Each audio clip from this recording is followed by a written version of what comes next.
Hi, everyone. Welcome back to Cannabis Coast to Coast News. This is the B Block, and I am Alaina Pinto. The country of Slovenia has introduced a bill paving the way for a medicinal cannabis industry to open up. There were two successful referendums in that country that were pro-cannabis last year, and now there is enough political support to move forward. The bill would legalize the use of cannabis extracts, plants, and rosin for medical and research purposes. The Ministry of Health would be overseeing the research efforts, while the Public Agency for Medicines and Medical Devices would be responsible for the regulations for production and distribution. That's not the only story, though, coming out of Europe this week, and this next one concerns the country of Israel. The proposed tariffs there on Canadian imported cannabis and how this could impact Canadian exports and Israeli imports. With that story, here's Ben Stevens. I'm Ben Stevens, the editor of Business of Cannabis, with this week's European Cannabis Report for Cannabis Coast to Coast News. Israel's cannabis industry is now locked in a heated and highly divisive debate over a proposed 165% tariff on Canadian cannabis imports, products that make up a significant portion of what medical cannabis patients in the country rely on. Last year alone, Israel imported 24.5 tons of cannabis, making it one of the largest importers in the world, with around 80% of that coming from Canada. Despite strong domestic production capacity, about one-third of products on the market are still imported.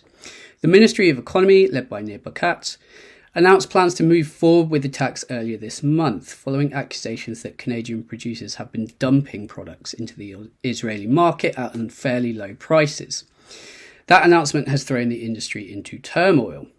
Supporters of the tax, including Manufacturers Association, the Cannabis Farmers Forum, argue that the influx of cheap Canadian cannabis is damaging the local industry and pushing Israeli growers towards bankruptcy. They also claim that this imported flower is often surplus from Canada's recreational market and was never intended for medical use. The backlash has also been fierce. The Ministry of Health and the Competition Authority, alongside pro-import businesses who strongly rely on Canadian imports, have come out in force against the tax. They argue it will raise prices significantly, some suggesting up to 3 times as much as the current cost, and force patients back to the black market, potentially collapsing the medical cannabis supply chain in the country. The decision last week landed on Finance Minister Smotrich's desk, and he issued a veto, citing a lack of time for proper review during the Passover holiday. However, Barkat has come back and said that he does not recognise this veto as it wasn't properly justified, and insists the process should still move forward. With both ministers at odds, the issue now sits in a political grey zone. The future of the tax, and indeed the shape of Israel's cannabis market, hangs in the balance. That's all from me this week. I'm Ben Stevens with Business of Cannabis, with reporting for Cannabis Coast to Coast News. Next up is Virginia and Joe Parsons. He has a salute to our Michigan correspondent Amy Carter's editorial last week in response to Robert F. Kennedy Jr.'s remarks on autism. Here's Joe. I'm Joe Parsons with the Virginia Cannabis Connection by Higher Education's Coffee Talk, sponsored by 97.5 3WV and reporting for Cannabis Coast to Coast News. I would like to first thank PCM's own Amy Carter for her amazing editorial from last week.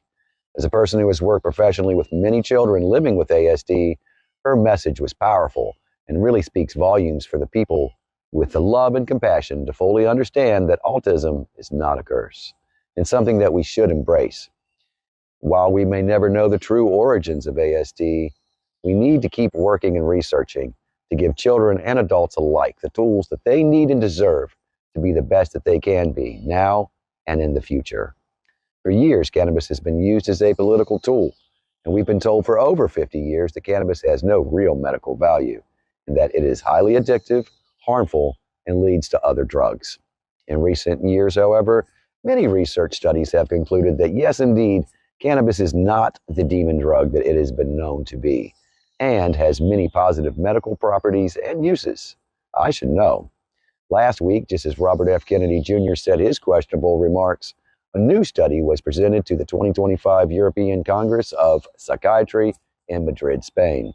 The study concluded that while more research was still needed, they have enough evidence to, quote, support the potential consideration of CBD cannabis extracts in ASD treatment plans, end quote. The study was on children between the ages of 5 and 21 with a mean age of 10 and a half. And the data from 3 published studies concluded that younger patients given CBD appeared to provide meaningful benefits for younger patients with ASD, showing moderate improvements in social responsiveness and small but notable reductions in disruptive behaviors and anxiety. These positive results, along with no notable adverse side effects, are more proof of the amazing healing powers of cannabis, and more reason to leave ASD policies to actual doctors and scientists instead of lawyers. I will continue to update this story as it develops. Well, that's going to do it for this week's Higher Education's Coffee Talk, sponsored by 97.5 3WV in Charlottesville, and always reporting for Cannabis Coast to Coast News. I'm Joe Parsons. Until next time, stay lifted. I'm Xavier Jaillet, chair of the Colorado chapter of the Cannabis Chamber of Commerce and an attorney at McDonald Hopkins Law Firm.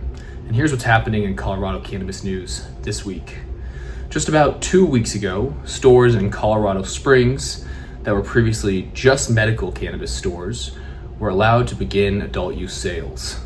On April 15th, over 22 stores in Colorado Springs began offering cannabis and marijuana products to adults over the age of 21.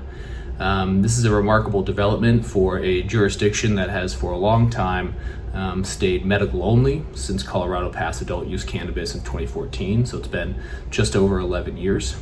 And this is just in time for 420 sales here in 2025. Now, store owners are reporting a initial immense growth and interest in their products, with sales ticking upwards from where they had been in previous years, as there have been long complaints of medical-only sales continuously dwindling in Colorado Springs. Now, this marks a continued expansion of adult use access here in Colorado, and is a sure sign of many other jurisdictions that have been holdouts to the adult use industry to eventually, of course, switching sides. Now, Colorado Springs, many listeners will know, has had a rocky rollout, with voters initially approving adult use sales of cannabis in the November election, and then Colorado Springs Council city members attempting to reissue that vote to residents of the city, claiming that they had perhaps been duped by ambiguous or confusing language in the initial ballot.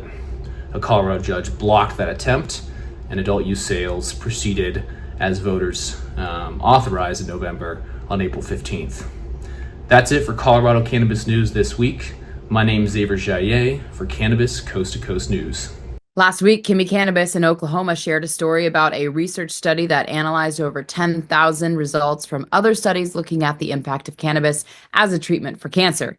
That study was picked up by hundreds of thousands of periodicals who shared the news that many in the industry have known for years. Cannabis can have a huge positive impact on cancer treatments and even the prevention of that horrible disease. The study was published in the journal Frontiers in Oncology, and the results were powerful. The Chopra Foundation in New York and the Whole Health Oncology Institute in Hawaii reviewed data from over 10,000 existing peer-reviewed studies. They concluded that, quote, across all categories examined, health metrics, cancer treatments, and cancer dynamics, there is a consistent consensus that supports the potential of medical cannabis.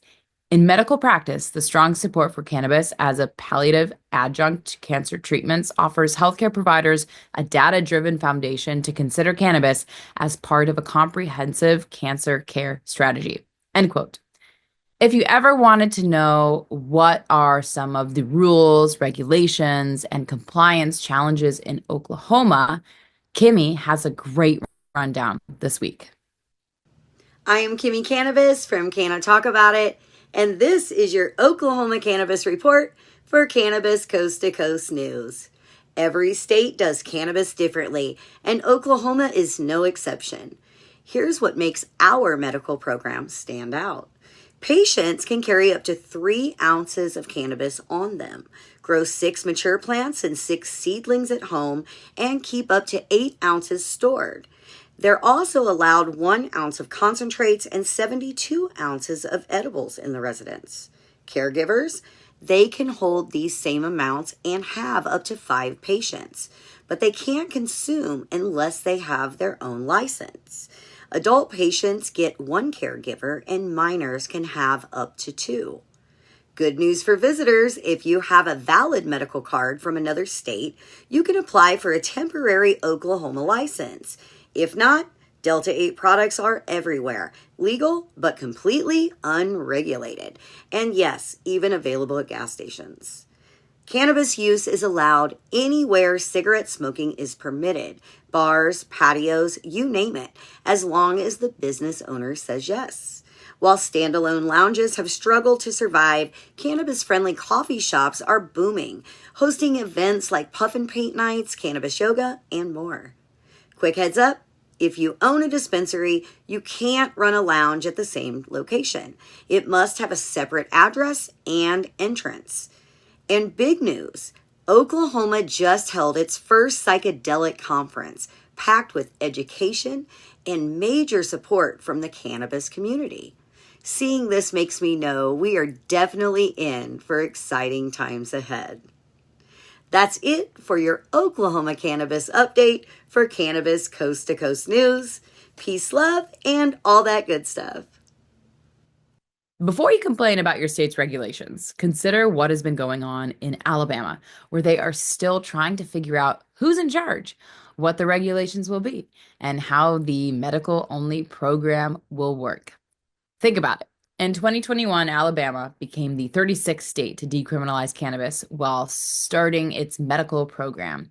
4 years later, not one dispensary is open, not one patient has been certified, and they are still arresting their citizens for possession crimes. Multiple lawsuits, finger pointing, and many delay tactics have completely stifled the launch of the program, and now it will be late this year or even 2026 when Alabama opens its first medical dispensary.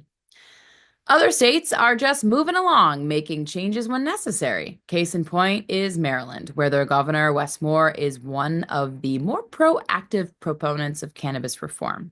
Here's Christopher Bright with more from his state. Hey, I'm Christopher Bright from the Enlightened Voice. Welcome to Cannabis Coast to Coast News. I'll be bringing you the latest cannabis headlines from Maryland. Maryland Governor Wes Moore has signed several cannabis bills into law, bringing significant updates to state policies. One bill shields records of pardoned low-level marijuana convictions from public view and expands expungement eligibility. Governor Moore said this is about common sense, helping neighbors move forward without a wall of paperwork blocking jobs and housing. Consumption lounges. Another bill clarifies rules on the on-site cannabis lounges, launches a second licensing lottery with up to 120 new dispensary licenses, and allows for lounges to operate as food facilities. It also extends medical cannabis delivery to July 2026. A third bill legalizes homemade marijuana edibles and concentrates for personal use while reducing penalties for high-volume possession from a felony to a misdemeanor. Liz Busnett of the Last Prisoner Project hailed the expungement reform as a crucial step in addressing decades of cannabis criminalization harms. These laws aim to support Maryland's strength and communities. And now we have our content creator of the week. I would like to shine a spotlight on Elliot, or as most know him, Lord Baltimore. Elliot embodies the essence of high-functioning stoner and smashes every stereotype of laziness. From his podcast, Let's Talk About It, to his mastery in jiu-jitsu, and even completing a 32-mile marathon, he inspires us to push beyond our limits, even as stoners. Please be sure to check out his podcast on Spotify and follow him on his IG at Lord Baltimore. And that's this week's Maryland's Cannabis Report. I'm Christopher Bright from the Enlightened Voice, reporting for Cannabis Coast to Coast News. Next up, it's Doug Miller's turn to take a look at the publicly traded stocks in cannabis, and this week he takes a look at Tilray. I'm Doug Miller from High on Wall Street with this week's cannabis stock report for Cannabis Coast to Coast News. Tilray Medical is leaving New Zealand's medical cannabis market to focus its medical marijuana operations in Australia. The Sydney-based medical cannabis company said its final day operating in New Zealand will be May 31st. The company, which reported international sales of $13.9 million during the 3 months ending February 28th, said no Tilray employees were impacted by the decision to exit the market. Let's see how Tilray's stock chart looks. It's trading around 49 cents and appears it wants to become more bullish after it's been in this bearish trend. So be sure to trade smart and lock in those profits. And that's this week's Cannabis Stock Report. Reporting for Cannabis Coast to Coast News, I'm Doug Miller. That'll do it for the B Block. We have more coming up on Cannabis Coast to Coast News, including that report on 420 sales, and two of the most famous cannabis advocates are back on the big screen. It's Cheech and Chong, and they are making the publicity rounds for their new movie called Last Movie. More of Cannabis Coast to Coast News coming up after this.